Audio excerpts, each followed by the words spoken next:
What's up, Nate? How's it going, man? It's going good, man. Good to see you. Yeah, you too. How you been? I'm doing okay. I'm doing okay. Chilling at home. Do you have the day off work today? I did. Yeah. Cool. Well, thanks for being here on the Evolve podcast. Evolve podcast is an open forum on personal growth and cultivating a positive mindset. And for season two, I've reached out to 30 people who I find personally inspiring. And, I've been a fan of your work for a couple of years now, since you've been here in Richmond at Yellowbird Tattoo. I've had the pleasure of getting tattooed by you recently, and still love that tattoo very much, as well as the other work that you post consistently on Instagram. So thanks for being here. Can you tell me more about yourself as a tattoo artist? Yeah, I've been tattooing 4 or 5 years.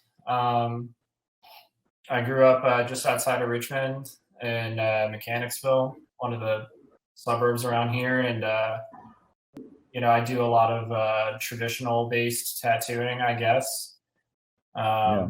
It's mostly what I'm into. But yeah, I work at Yellowbird Tattoo. It's kind of a street shop, jack of all trades kind of thing. But yeah, no, that's the bullet points, I think. Cool. I didn't realize you grew up in Richmond. Yeah, just outside, but yeah. Where were you living before you came to Yellowbird? Have you been in Richmond this whole time? Yeah, so I grew up just outside of the city. You know, uh, average stuff, and then I've lived there my whole life. Mechanicsville, and then yeah, I got the opportunity and at Yellowbird, and I kind of like bounced around from place to place, like in the Richmond area, but it's always been kind of around here. I apprenticed at a kind of another street shop out in the suburbs, and Okay. I was out there for a couple of years, and eventually I knew, I got to know people that were working at the shop, and I got tattooed there, a few times, and just kind of kept up with the Joneses, so to speak. Yeah. So, I got the opportunity presented, and I took it. I got tattooed by Joe when he was still at Old Soul Tattoo before they rebranded to Yellowbird. And I didn't remember seeing you there, so I was pretty sure that you came over later on. But yeah, I mean, your work is very consistent with the high quality of American traditional work that they put out in that shop. And, I think your work is unique in itself too. It's got some elements of neo-traditional, as well as classic American traditional. And being a street shop, I know you guys pride yourself on being able to do whatever walks in the door. So, that's everything from custom pieces to flash off the wall. So that's really cool. How did you get into tattooing in the first place? I guess we have a little bit longer story, but we got time for it, I guess. Absolutely.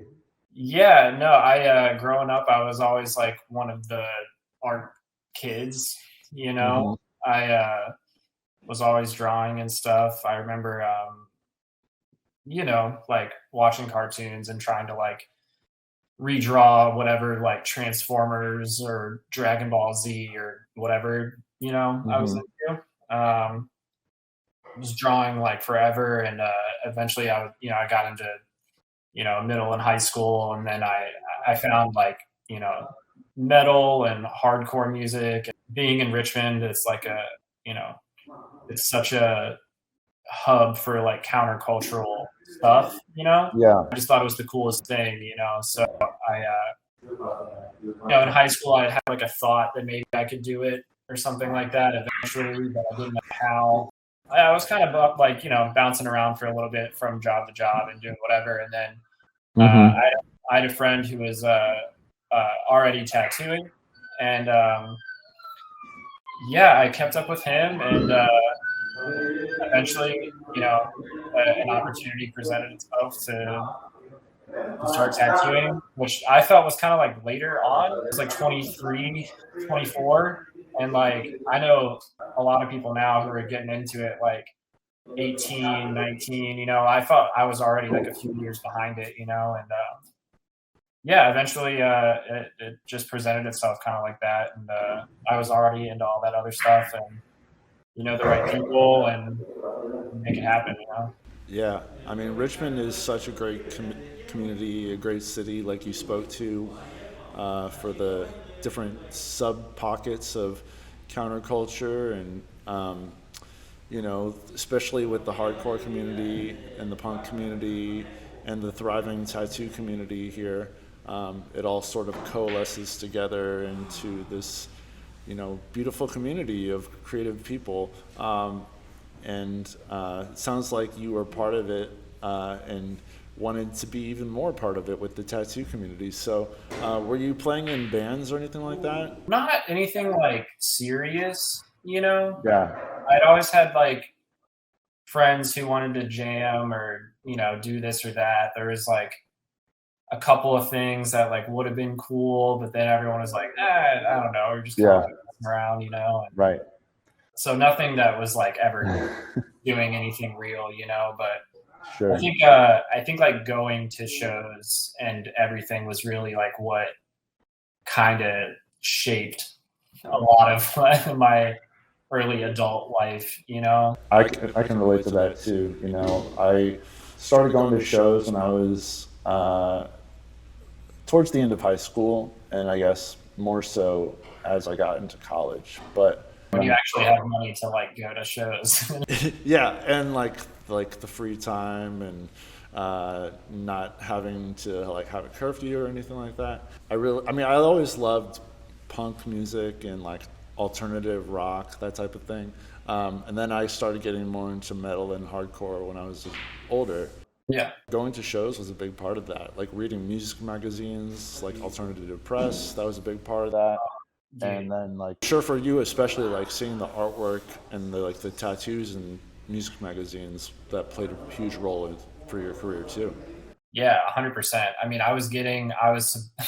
it's funny that you brought up Alternative Press. I had a subscription. I was getting it monthly, Nice. I was like, before I had that, like, I would go into like Barnes and Noble and stuff when I was like 13. AP was on the rack wall or whatever. Yeah. And like, yeah, just everyone had tattoos and it was cool. And like, you'd go in and you'd see like, even if it was like, this was still in like iTunes, right? Like when you had to get the card, get the card and like buy the stuff in the iTunes store. Like, yeah.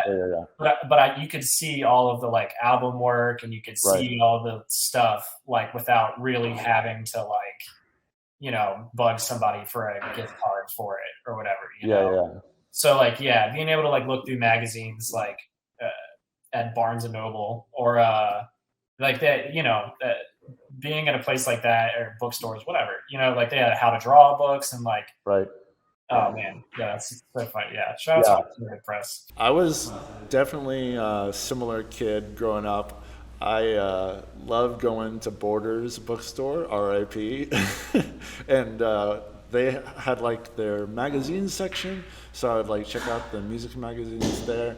I never had an AP subscription, but I would like religiously buy them at like Borders or Barnes and Noble or something like that. They also had a music section where you could like listen to samples of the albums that they sold there. You would like scan the barcode and it would play like 30 seconds of each track. And I just loved that. Like that helped me get into so many different kinds of music. The mid 2000s, like, were such a fertile ground for like metal and metalcore and hardcore. Yeah, absolutely.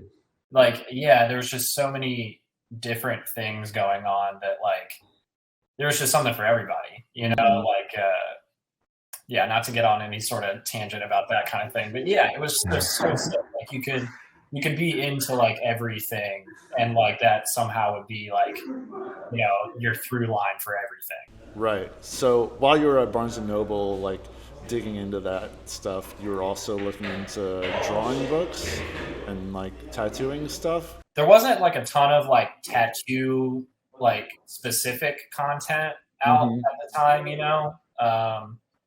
this would have been again like 2005 to like 10 maybe. It was Mm-hmm.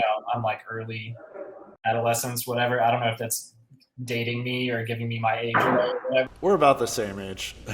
We're not too far off. Yeah. Yeah. And like I was still like right in the thick of like watching like Saturday night cartoons or like all that kind of thing. So I would look up like they had a ton of books on how to draw like comic book characters and like fantasy background dragons and robots and all this stuff, and like I was in that, like I'd go look at the AP while my mom got her coffee or whatever to walk around, and I Right. would just go like sit in front of these books for 30 minutes, then nag somebody to pay $25 for a graphic novel or whatever it was. Like, Were you really into graphic novels too? yeah, I have a little collect. I would show you. I'm in a barren room right now. I just moved, but I've got like a stack of like I wasn't getting like single issue comics, but those like the thicker ones. Mm-hmm. I had a lot of those. Yeah, Marvel, DC, like all that stuff. Does any of that graphic novel artwork inform your tattoo style? And for sure, yeah. Like Do you use it as references sometimes? some of the older books that I have, you go to like the Scholastic Fair or whatever, and it was like, Right. here's how you draw a horse, Right. or whatever it was. It wasn't like stuff like that, it was like, here's how to draw like a nightmare horse, it's like on fire and like whatever. And, I think back to that stuff a lot. So I still use some of those older books to like flip through and be like, oh man, this is what got me like stoked on drawing when I was 12. And like, Yeah. And then like the graphic novels are definitely more like anytime there's like figurative stuff, like it's so much to go through that. Short answer, yeah, I do a lot to Awesome. grab something. So you've been working at Yellowbird Tattoo for a couple years now, right? Yeah. What's your experience been like working there? The best job I've ever had. I love working there. I was a fan of the shop before I started working there. Mm-hmm.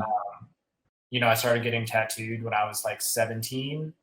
And, I had just graduated high school when Old Soul was the previous iteration of this shop, Right. Came into town. And, I was just up on like, I'm an internet savvy enough person. So I was paying attention to this or that. And, so I knew that they, we're here now. And, the guy I work for, Joe Fessman, his tattoos were great. And, I was, eventually I started apprenticing at another shop, and, I knew, a couple of the other people that were working there through, going to shows, like seeing, oh, this person knows you, and, all that stuff. Mm-hmm. Eventually I got Joe to tattoo my chest when I was Right on. Yeah, that was a lot of fun, and so I got to like hang out with him for however Hours. Yeah. 2 full days pretty much. And Wow.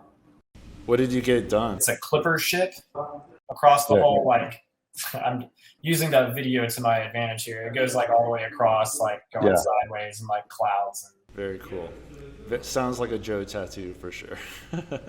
yeah, working there it's super inspiring. Like everyone there is so passionate about trying to live up to like what it means to like be a like sufficient or proficient craftsman. People come in and you got to know what you're doing to do that. And some people, like not trying to like stir any pots or whatever. Like some people don't necessarily care about that anymore. And it's nice to be somewhere where people care, and like everyone still like tries to draw and paint and really push themselves on a daily. I can't complain. In your opinion, what makes a good tattoo? Oh man, that's It's a big question, I know. yeah, that's a big question. Man, I don't know. Like, as long as it's gonna stay like how it looks, when Hmm. it's done for like the longest amount of time, I I think that's a good tattoo. The permanency of it. Hmm. Yeah, like I'm a younger guy in this whole industry or whatever, and uh, there's way more like styles of tattooing now than even when I remember being a kid and like watching the shows and doing all the whatever. And there's so many different styles now that like the people who are really good at those styles are doing those things like perfectly, and like any sort of like commentary on any of that kind of thing, like it doesn't really matter as long as the tattoo that you do looks like the thing that you did initially for the longest time and the person's happy with it.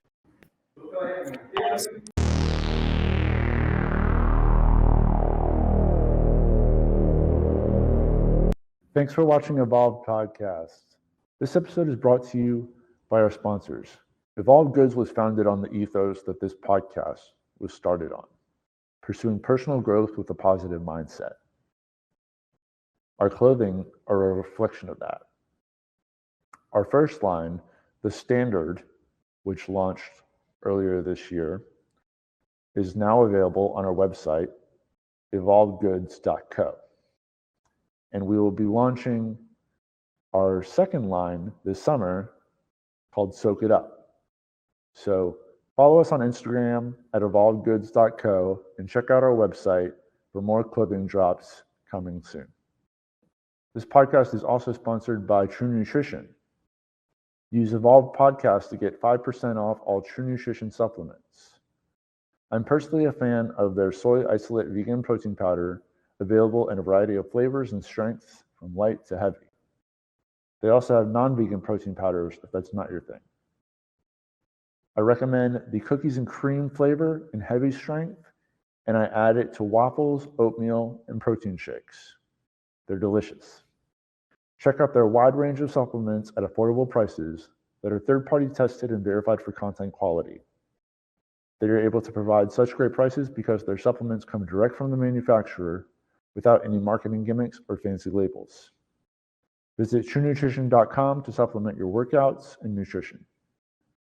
Use code EvolvedPodcast to get 10% off all weight train and athleticity gym gear and apparel.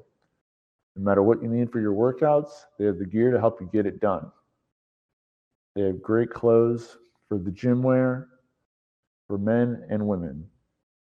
Visit weighttrain.com for all your gym gear needs. Last is not dead yet. Use code EvolvedPodcast to get 15% off all clothing and accessories. The goat shorts and shirts are some of the most comfortable clothing I've ever worn, and they have the coolest designs. However, their drops are only available in limited quantities, so get your favorites while you can, and be on the lookout for other drops you're stoked on. Visit notdeadyet.com for clothing to remind the world you are not dead yet. Now, back to the show.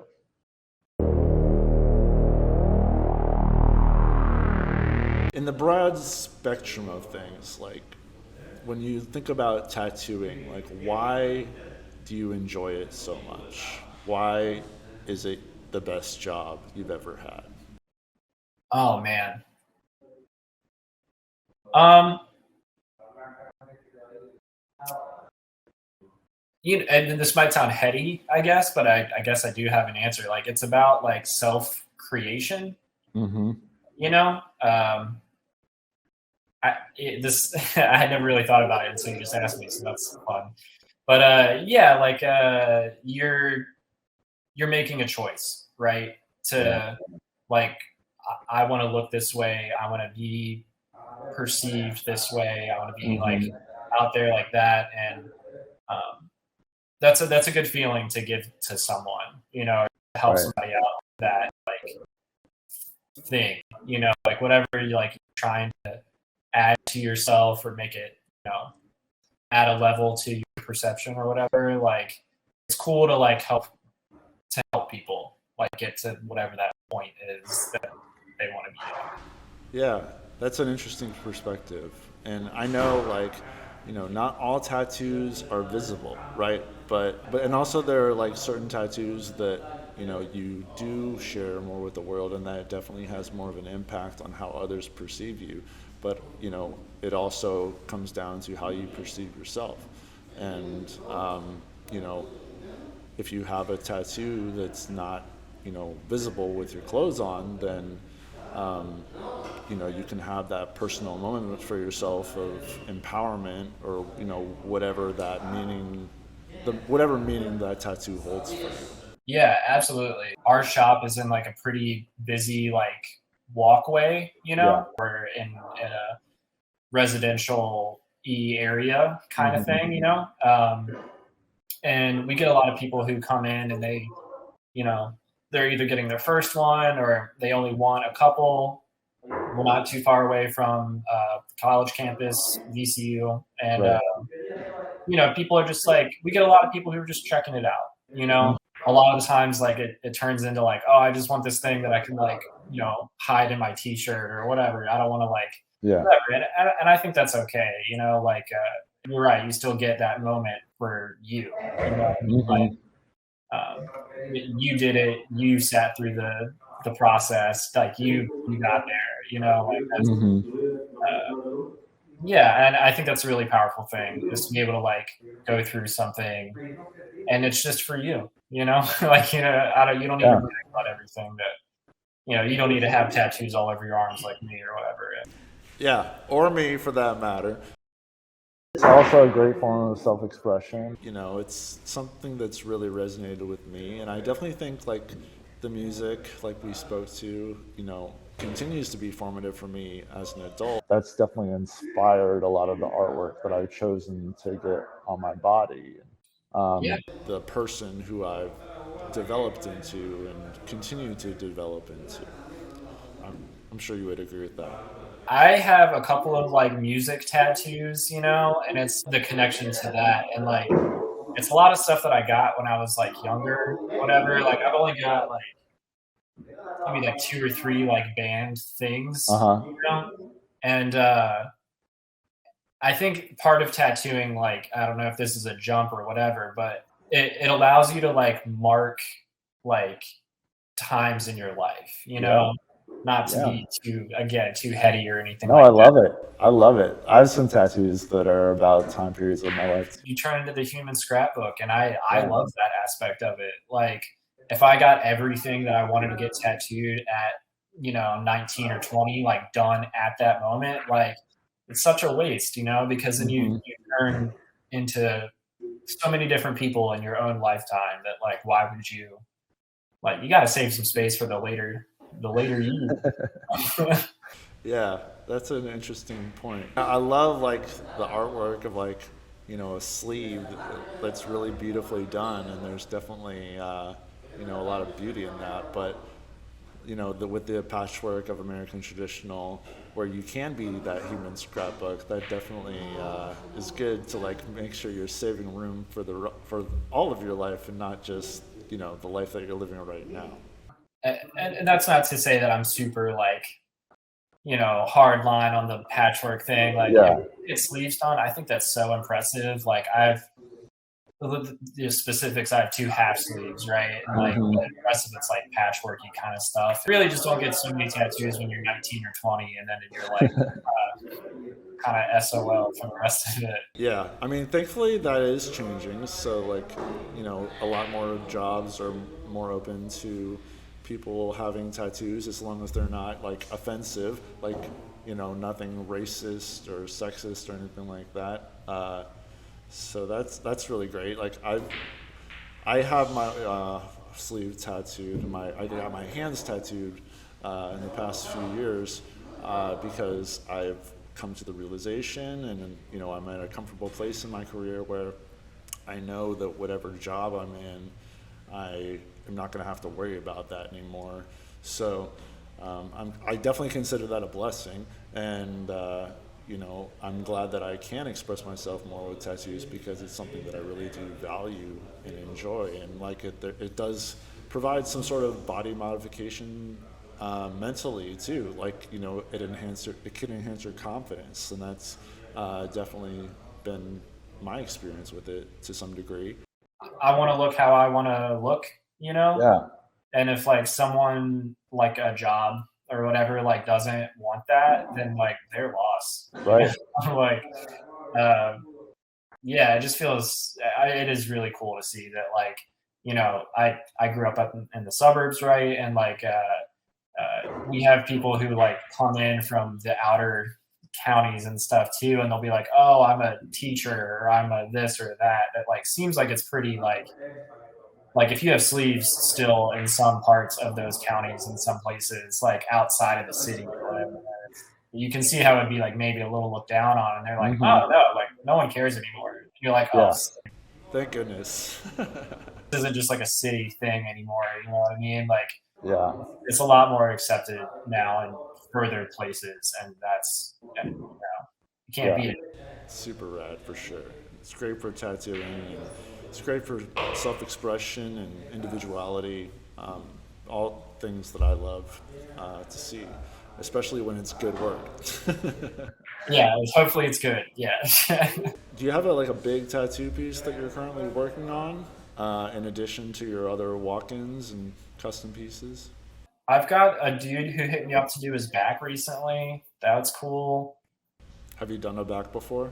Like patchwork kind of stuff. Like you'll do like 2 or 3 things on the upper part of his back and like one big thing in the middle. I would put something at the bottom. Yeah, this dude just wants like a big The whole thing on his back. And that's sick. I've got a client of mine. She got like a butterfly lady down her arm.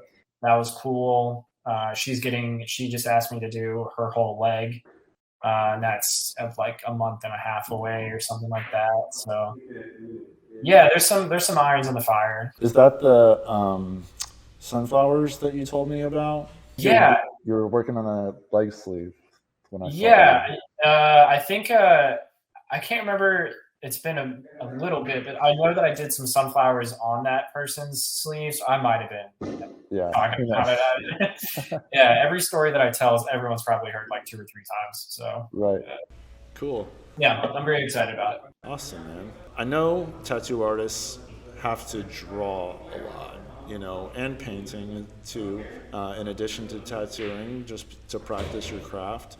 But whenever you feel like you're getting in a creative slump, what do you do to get out of it? Where do you look for inspiration? Probably, I mean, like walking away from it for a little bit is definitely good, like taking 30 minutes or whatever. Like and this might sound a little like Gen Z of me or something, but like I'll just look at my phone for like 20, 30 minutes and be like, oh, what are my friends doing? Like I'll figure it out. But I mean, aside from that, like I mentioned the books earlier, like that's such a resource to like when you need to just take a breather, and like even if I'm not looking at stuff that like I need to draw for the appointment or whatever, like the library of reference books and stuff that I feel like I'm getting is like you just dissolve into some drawings for a little while that like aren't mine. And I still listen to like all the music that I loved when I was 13 still. So I put on some headphones and, flip through books or whatever usually. And then after 30, 45 minutes or something like that, I'll be like, all right, I got to, I have to draw this thing. Otherwise really be upriver tomorrow. Yeah.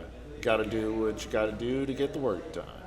Yeah. I definitely think there's some like small town, like oomph. You just got to do it.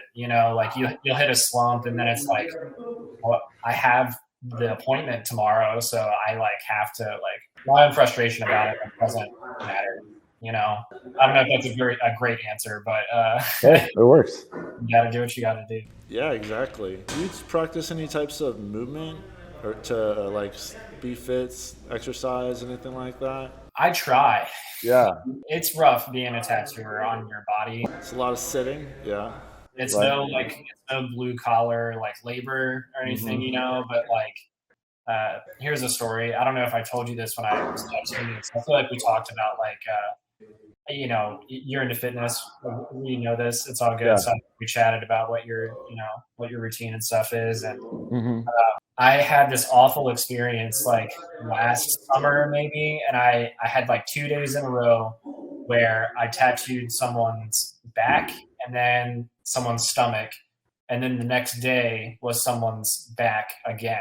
Yeah. So for like a day and a half, I'm standing up but like hunched over Yeah. the table. And the second day, I was tattooing this person's back, and it was like a seatbelt when you like lock it. Hmm. Like I went to stand up and I just like couldn't like straighten my back out. Something like that was like, oh, I need to move more. Hmm. At the very least, stretch. Yeah. Like I'm stretching, I'll do like a couple push-ups twice a week. I've got dumbbells in my apartment, so I'll try to do like a little routine or whatever. But yeah, that's about it.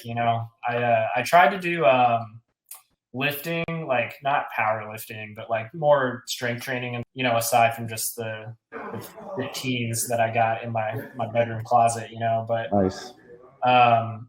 yeah, the schedule of stuff just got so overwhelming that I can't. It's really hard to go to like a secondary location to like do some bench presses. Yeah. Do you run at all?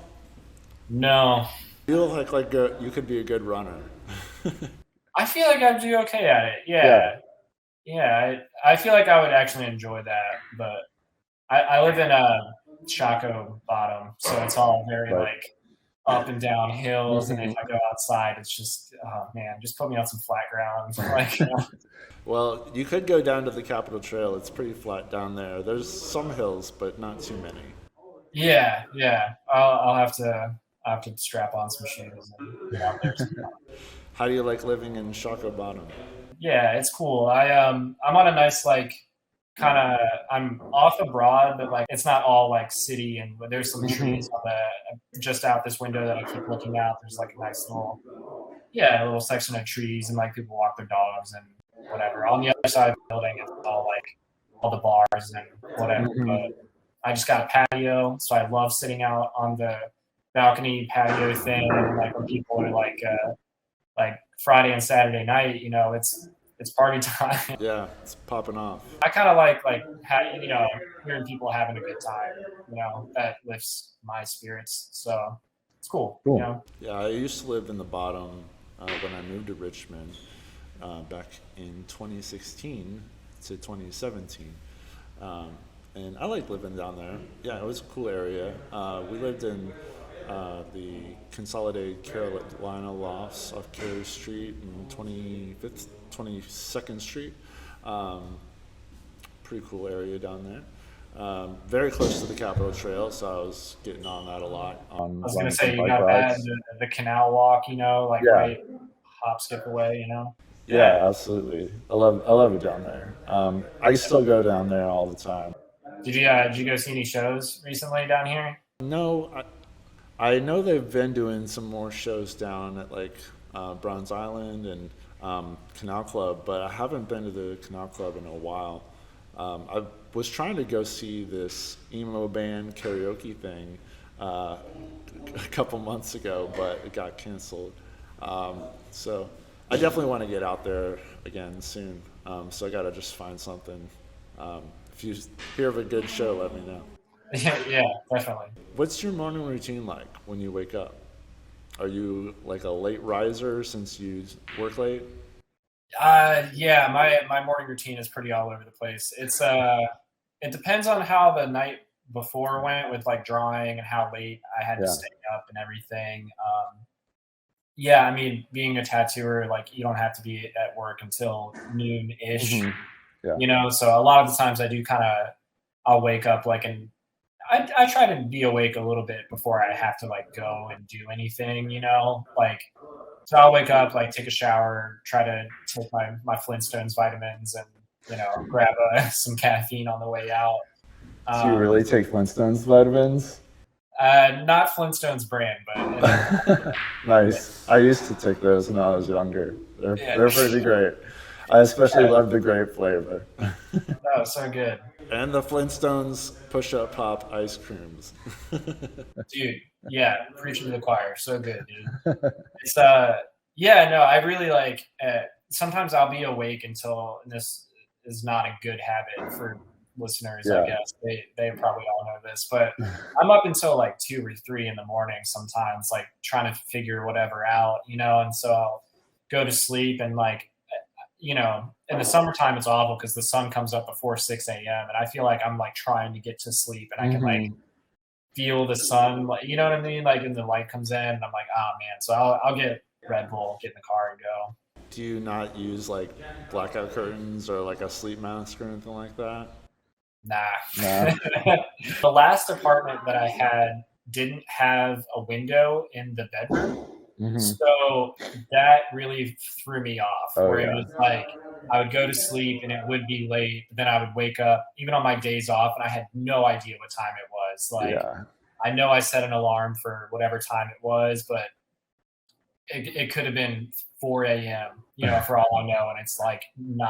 I'm like, oh, I got it. It doesn't matter, So yeah, I keep the blinds like at a respectable openness, and I'm like, just let me get some sunlight now. Nice. So we're moving towards wrapping up. I have a couple questions for you that are recurring segments on the podcast, starting with PMA Warrior of the Week. Who is someone who inspires you to keep a positive attitude? Is this like personal or like famous people? Could be either one. Man, I'd say my dad, probably. He's like the hardest working dude that I know. Shout out to my dad. He's been working since he was 18. He's like upper 60s now, and so hasn't retired, and just has like the best possible attitude at all times. Doing like hard, like retail. He works in grocery stores, and he's just on his feet all day and lifting boxes, moving stuff around, like whatever. And he's got a great attitude. He really taught me how to like be nice to people, and like doesn't matter what you're going through, just try to, give people what they deserve. That's cool. Has he worked in grocery stores your whole life? He has. Wow. Yeah. Since he was 18 and now he's like 67. Worked his way up, or like what does he do in the grocery store? Oh man, grocery business politics. Yeah, he's had like every job that you could like have. He mostly works in like produce, like fruits and veggies. And yeah, he'd like managed a couple stores, and then those stores go out of business. And I get another job at the other place, and then that place goes out of business. And it's been a decade, since the last place. So he's been all over the map with that kind of stuff. But you get to talk to people, give them good food, make them feel good. And you do the same thing, but with tattoos. Yeah. Give them good tattoos, hopefully. Yeah. And get to talk to them, hear about their stories. Yeah, I think that's definitely one of the parts that keeps me around, is being able to talk to people and like, hear why they're getting it, or if they don't tell me that, then like we're just hanging out and shooting the shit for however long we're tattooing. Right. Next up is our mindset moment. What is a quote or tip that you use that inspires you to maintain your positive mental attitude? Man, I don't know if I have any. Oh, that's terrible. It could be a song, it could be like a lyric. There's a song by a band called Stick to Your Guns. And it's like, oh man, that band really did something for me when I was like, coming into whatever. And they have like a combo. It's like Sufferer and then La Ponderosa are the names of the songs. And it says something about like, this is going to get dark, but it's like, if I died, at least I stood to face the giant, And I think back to that a lot. Like that meant a lot to me when I was like 15. And it's like, it's still like a part of me. What does it mean to you now? I think it's just about like standing up to whatever you gotta. I think everybody has like a thing they have to do. You know what I mean? Yeah. Whether it's like art or, personal stuff, or, even if your mission is to like sit on your couch, that's a choice. And so like whatever like, the giant is, face your fear about it. Where can people connect with you if they want to follow along with you on your journey or get tattooed by you? At in Easter on Instagram. Yellowbird Tattoo. I think our Instagram is the same as the shop name, just Yellowbird Tattoo. 2402 West Main Street, 7 days a week. And when are you there? I am there Tuesday through Saturday. All right. Sweet. Thanks so much, Nate. Great talking to you. Absolutely. A pleasure. Come get tattooed again soon. I will. I'll see you. All right. Bye. Thanks, Josh. Good one. Thanks for watching Evolved Podcast.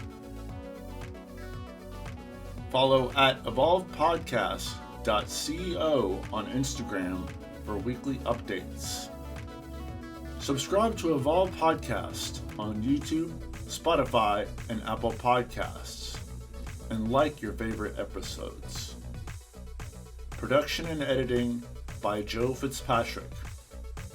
Our theme music, Endless Cruise, is written and performed by Fingers, spelled F1NG3RS.